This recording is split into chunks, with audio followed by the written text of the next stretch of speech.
Good morning.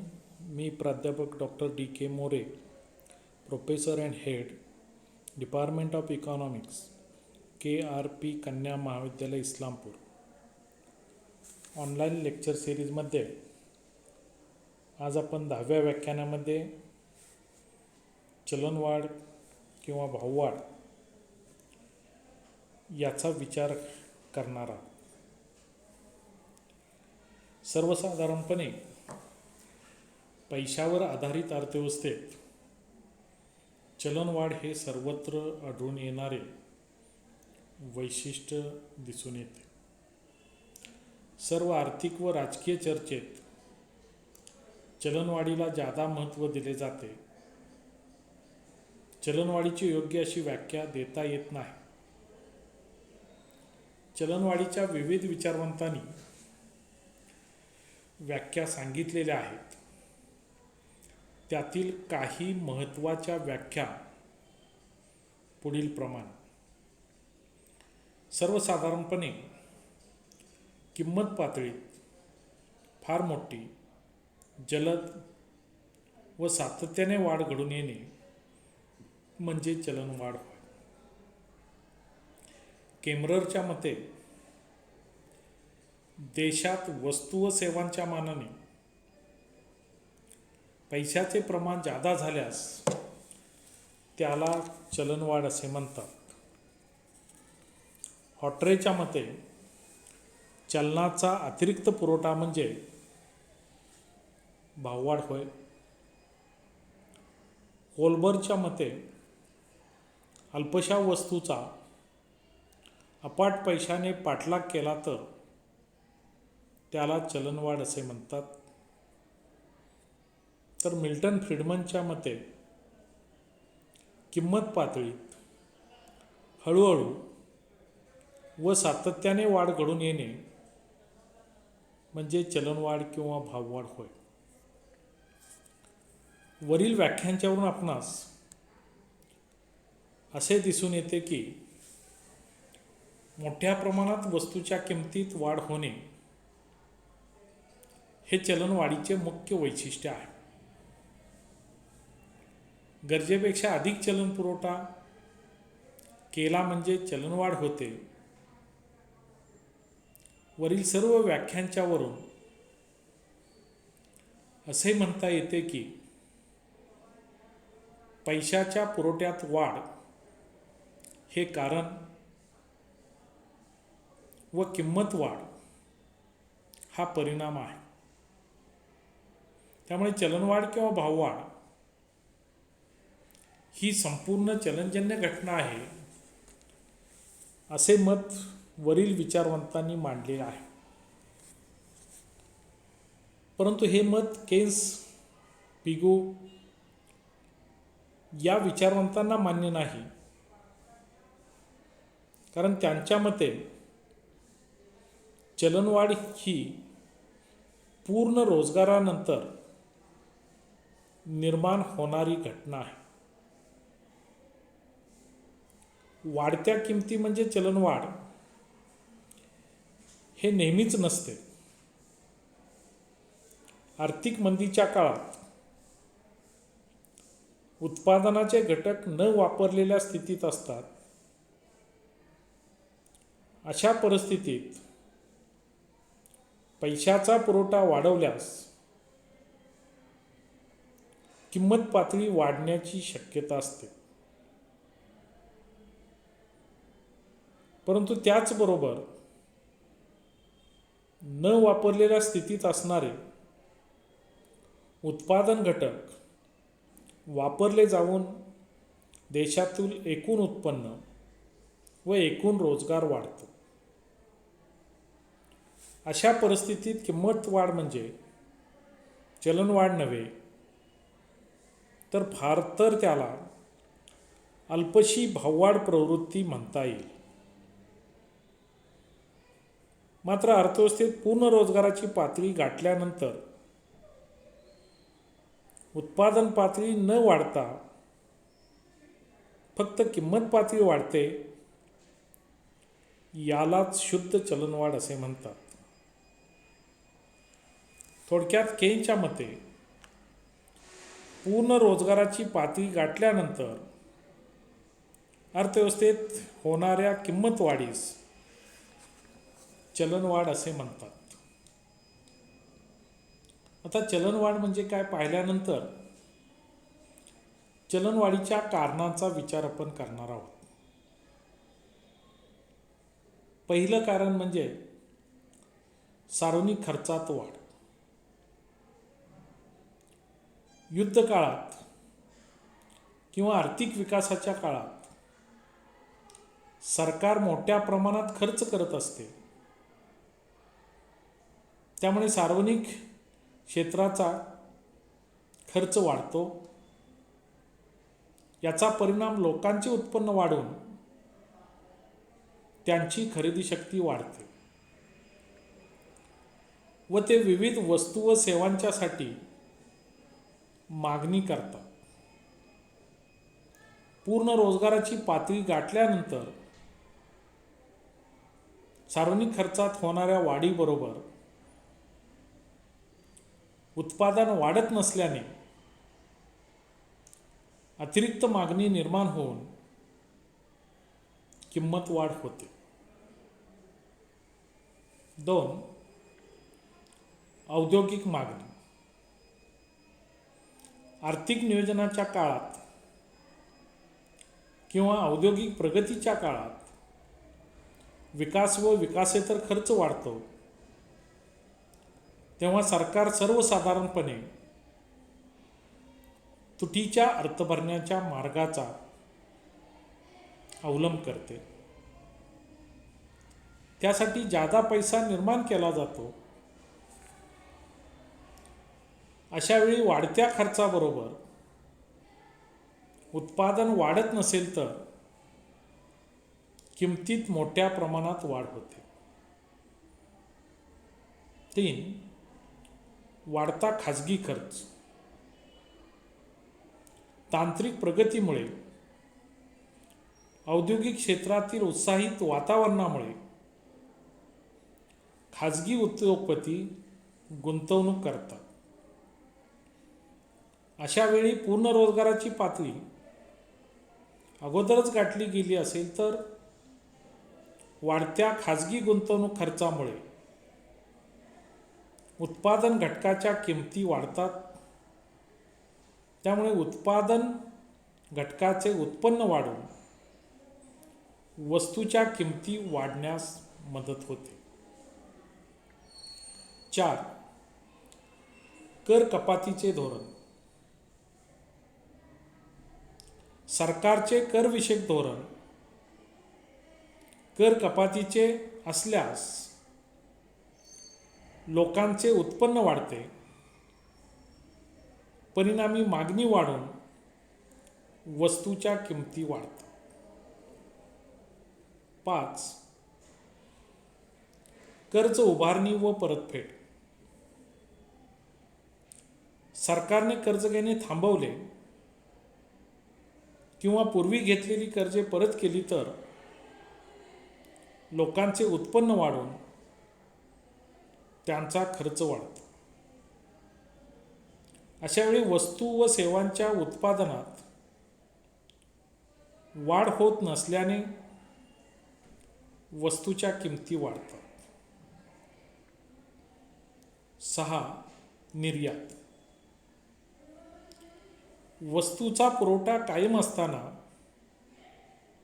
विशिष्ट वस्तूविषयी जर देशातून निर्यात केली तर देशांतर्गत वस्तूची टंचाई जाणवते. त्यामुळे मूळची मागणी अतिरिक्त होऊन किंमत वाढीस प्रोत्साहन मिळते. त्याचबरोबर निर्यात वाढल्याने निर्यातीच्या रूपाने लोकांचे उत्पन्न वाढते. हे वाढलेले उत्पन्न आयात वस्तूची खरेदी करण्यासाठी वापरले गेले नाही तर भाववाढ झालेली दिसून येत असते. आणि 7. उत्पादनात घट. देशातील चलनात असलेला पैसा कमी न होता वस्तूचे उत्पादन घटले तर वस्तूच्या किमती वाढून भाववाढ होते. वरील कारणामुळे अर्थव्यवस्थेमध्ये चलनवाढ झालेली दिसून येत असते. जेव्हा अर्थव्यवस्थेमध्ये चलनवाढ होते तेव्हा ती रोखणे गरजेचे असते, कारण त्याचे विविध परिणाम अर्थव्यवस्थेतील वेगवेगळ्या घटकावरती झालेले दिसून येत असतात. आणि म्हणून चलनवाढ रोखण्यासाठी केल्या जाणाऱ्या उपाययोजनांचा विचार आपणाला करावा लागेल. चलनवाढीवर नियंत्रित ठेवण्यासाठी सर्वसाधारणपणे 3 प्रकारचे उपाय योजले जातात. पहिला उपाय म्हणजे चलनविषयक उपाय. अर्थव्यवस्थेतील एकूण पैशाचा पुरवठा वाढवण्यासाठी किंवा कमी करण्यासाठी मध्यवर्ती बँक जे चलनविषयक धोरण अवलंबते त्यास चलनविषयक उपाय असे म्हणतात. यामध्ये मध्यवर्ती बँक पुढील मार्गाचा अवलंब करते. पहिला मार्ग म्हणजे बँक रेट वाढवणे. मध्यवर्ती बँकेकडून इतर बँकांना ज्या व्याजदराने कर्ज पुरवठा केला जातो त्यास बँक रेट असे म्हणतात.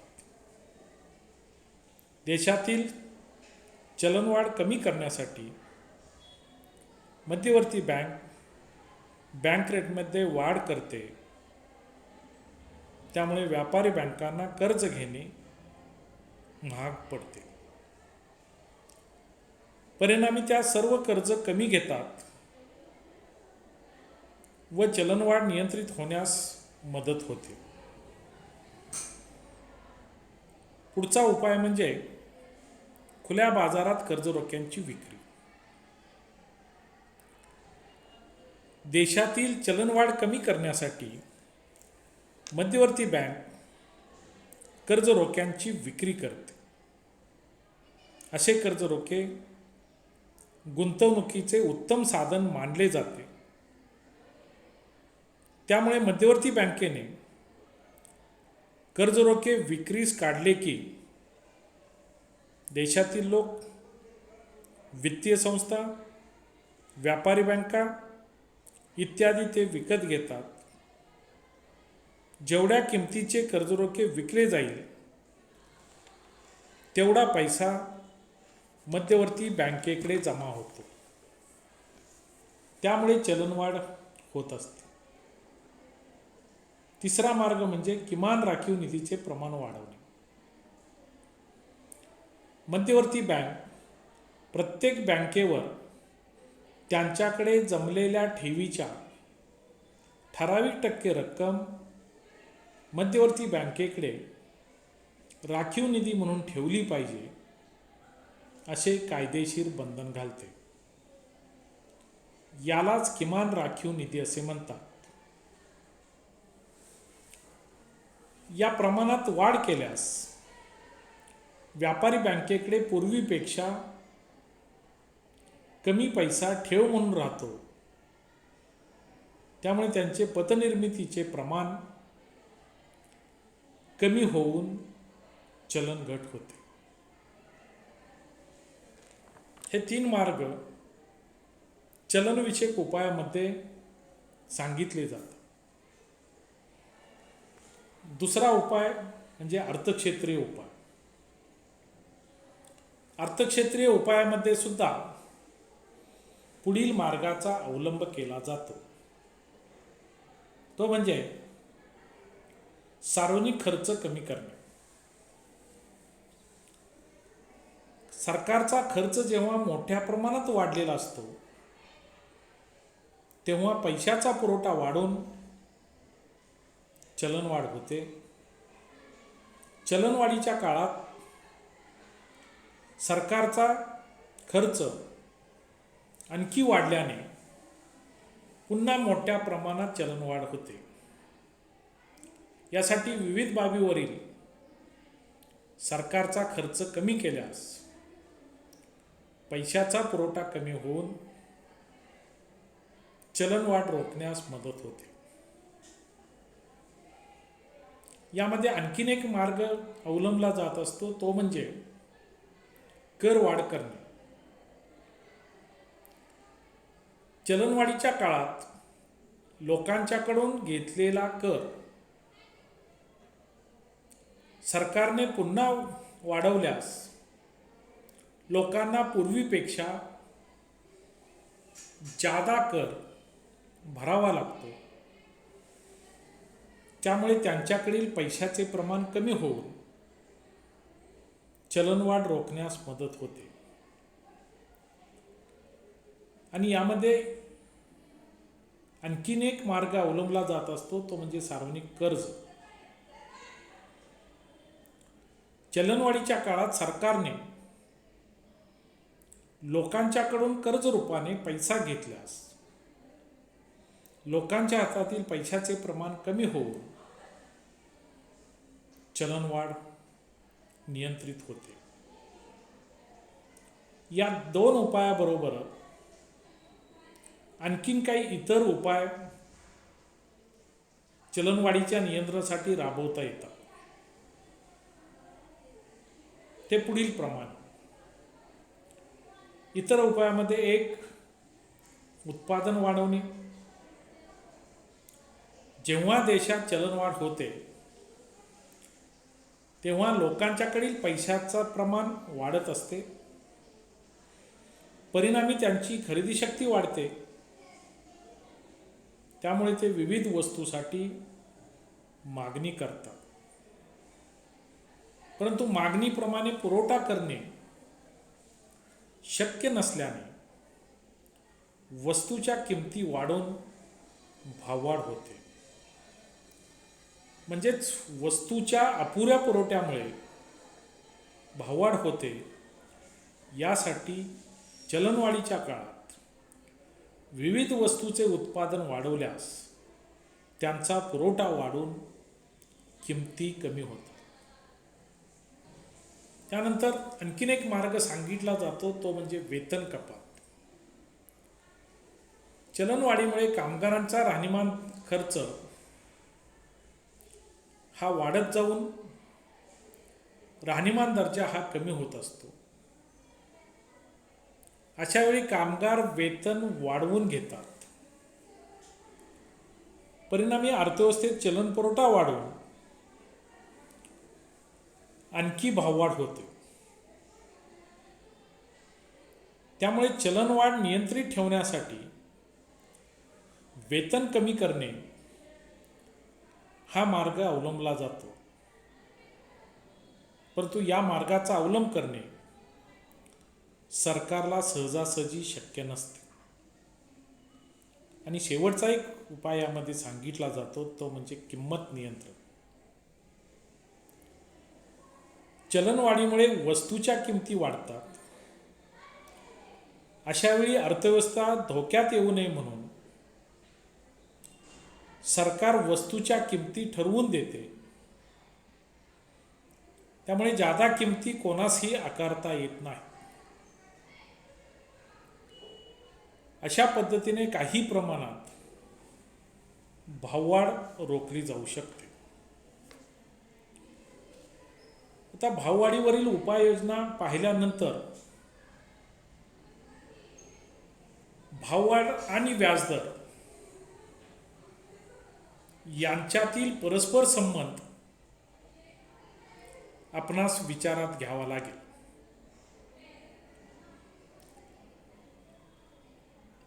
अर्थव्यवस्थेत होणारी भाववाढ आणि वित्तीय व भांडवल बाजारात असणारे व्याजदर यांचा परस्पराशी अतिशय जवळचा संबंध असतो. भाववाढ आणि व्याजदर ही मौद्रिक चले आहेत आणि ही चले एकमेकावरती परिणाम करतात. भाववाढ झाल्यानंतर त्याचा व्याजदरावर कोणता परिणाम होतो आणि व्याजदर बदलाचा भाववाढीवर कोणता परिणाम होतो याचा अभ्यास अर्थशास्त्रात केला जातो.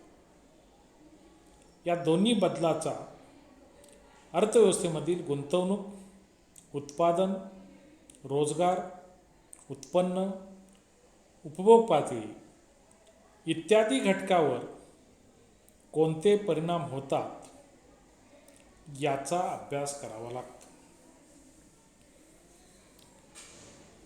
अर्थव्यवस्थेत अगोदर थोडी भाववाढ होत असेल तर ती भाववाढ अर्थव्यवस्थेत जोपर्यंत रोजगार आणि गुंतवणूक वाढीला प्रेरणा देते तोपर्यंत व्याजदराला पोषक वातावरण निर्माण होत असते. भांडवल पुरवठा करणाऱ्या संस्था या संधीचा फायदा घेण्यासाठी व्याजदर वाढवतात. व्यापारी वित्तीय संस्थांच्याकडे भांडवलाची मागणी करतात. जादा व्याजदराने ही कर्जे घेऊन गुंतवणूक करणं उत्पादकांना परवडते. अर्थात ही परिस्थिती अल्पकालीन असते. एका विशिष्ट मर्यादेनंतर भाववाढीचा वेग जादा झाला तर बाजारात ग्राहकांची खरेदी शक्ती कमी होते. त्यातून मागणी कमी राहते. उत्पादित मालाचा उठाव होत नाही. उत्पादक उत्पादनाचे प्रमाण कमी करतात. त्यामुळे नवीन भांडवलाला मागणी होत नाही आणि विशिष्ट मर्यादेनंतर व्याजदर कमी होत जातो. ही परिस्थिती मंदीकडे वाटचाल करू लागते. तर व्याजदर आणि भाववाढ, व्याजदराचा परिणाम हा भाववाढीवर होत असतो. व्याजदरातील बदलामुळे भाववाढ व भाववाढीचे वातावरण निर्माण होत असते. उत्पादन, रोजगार, गुंतवणूक, उपभोग इत्यादीवरती त्याचे परिणाम होत असतात. बाजारात व्याजदर जास्त असेल तर आणि वस्तू व सेवांना मागणी जास्त असेल तर उत्पादक उत्पादन वाढीला चालना देतात. अशा परिस्थितीमधून रोजगार आणि उत्पन्नाची पातळी वाढते. एकूण मागणीत वाढ होते. ही सर्व परिस्थिती भाववाढीला गती देते. वस्तू व सेवांच्या किमती वाढत जातात. याचा अर्थ असा होतो की व्याजदरात वाढ झाली तर अंतिमतः भाववाढीला गती येते. याउलट अर्थव्यवस्थेत व्याजदर कमी असेल तर उत्पादक कमी व्याजाने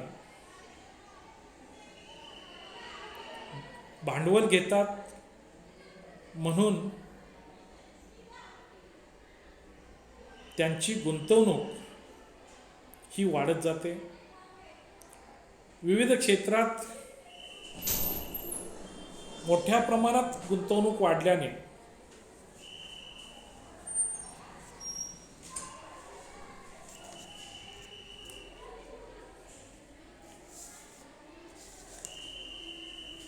उत्पादन वाढत जाते. बाजारात वस्तू व सेवांचा पुरवठा वाढतो. त्याचा परिणाम मागणी जी आहे ती वाढत जाते. अशा परिस्थितीत उत्पादनात घट केली जाते. त्यामुळे उत्पादनाचे काही घटक आणि कामगार यांना उत्पादन प्रक्रियेतून कमी केले जाते. ही परिस्थिती भावघटीकडे आणि अंतिमतः मंदीकडे सरकत जाते किंवा वाटचाल सुरू करते. यावरून असे स्पष्ट होते की व्याजदरातील वाढ ही भाववाढ करते, तर व्याजदरातील घट ही भाववाढ निर्माण करते. आता भाववाढ व व्याजदर याचा संबंध पाहिल्यानंतर भाववाढीचा सामाजिक खर्चाचा असणारा संबंध आपणाला विचारात घ्यावा लागेल. Social cost of inflation. भाववाढीचे परिणाम हे आर्थिक आणि आर्थिकेतर स्वरूपाचे असतात. अर्थव्यवस्थेमध्ये उत्पन्न पातळी, उपभोग यांचे प्रमाण, विविध क्षेत्रात होणारी गुंतवणूक, रोजगार निर्मिती या घटकावर भाववाढीचे जे परिणाम होतात, या परिणामांना सामान्यतः आर्थिक परिणाम असे म्हणतात. याचबरोबर सामाजिक, सांस्कृतिक, राजकीय घटकावर भाववाढीचे परिणाम होत असतात, त्यांना आर्थिकेतर परिणाम असे म्हणतात. अर्थात या सर्व परिणामामध्ये परस्पर संबंध कायम असतात. त्यामुळे भाववाढीची आणि भाववाढीच्या परिणामाकडे आर्थिक आणि सामाजिक दृष्टिकोनातून पाहावे लागते. अर्थव्यवस्थेमध्ये जोपर्यंत सौम्य स्वरूपाची भाववाढ असते, तोपर्यंत रोजगार निर्मिती आणि उपभोग वाढीला ती पोषक असते. या भाववाढीत सामाजिक परिणाम हा अनुकूल असतो. एका विशिष्ट मर्यादेपेक्षा भाववाढ वेगाने झाली तर समाजातील विविध घटकावरती त्याचे विपरीत किंवा प्रतिकूल परिणाम होत असतात. भाववाढीचा प्रत्यक्ष आणि अप्रत्यक्ष बोजा अथवा भार हा समाजावरती पडतो. यालाच ढोबळमानाने भाववाढीचा सामाजिक परिणाम असे म्हणतात. त्या सामाजिक खर्च म्हणजे काय?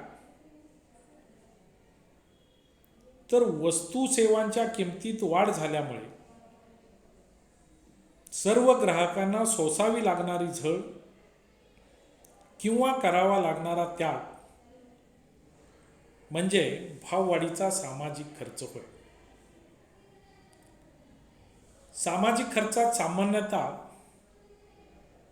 पुढील घटकांचा समावेश होतो. 1. उपभोगात घट होते. 2. सामाजिक अस्थिरता आणि नैतिक मूल्याचा ऱ्हास होतो.